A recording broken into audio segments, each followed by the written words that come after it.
Well, now the newest Jurassic trilogy is completed, and thinking back on it, this really reminds me a lot of the Star Wars sequel trilogy. You started off with a director who's a fan of the franchise and get a nostalgia-driven but serviceable first entry that most fans at least enjoyed.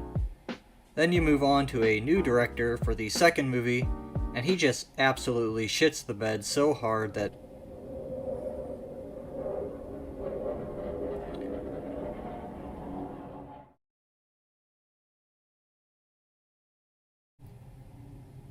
a jet just flew over my house.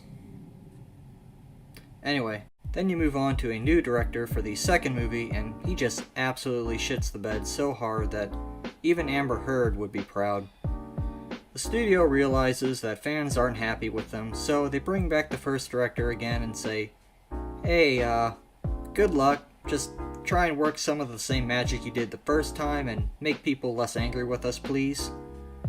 And much like what J.J. Abrams did with Star Wars, Colin Trevorrow was at least able to make a movie that was better than the last one. That's not saying a lot because despite being a huge Jurassic Park fan, I've only ever seen the last movie once when it came out in theaters, never saw it again. This movie I would at least be interested in seeing again, not in theaters, but at some point. Colin is clearly a fan of Jurassic Park, and it shows in both the movies that he's directed. If nothing else, he's at least able to show some level of love for the franchise, something that the last movie just didn't have.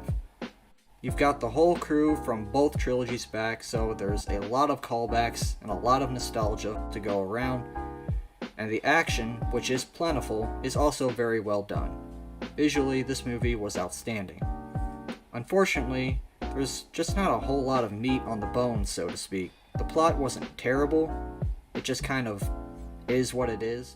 At the end of the day, I'll say that as a Jurassic Park fan, I enjoyed myself watching this movie, but I wouldn't say it's a masterpiece of cinema or anything. Which brings us to this movie's rating. Now, I'm actually going to start using a new rating system here because I've been using this political compass type thing to rate my movies so far, but most of the movies I review are classics, which are good generally speaking. So my ratings are almost always in the top right corner, which I've realized might get kind of redundant. So instead, I'm going to use a letter grade system, except that the letters don't actually correspond with quality, rather they stand for adjectives.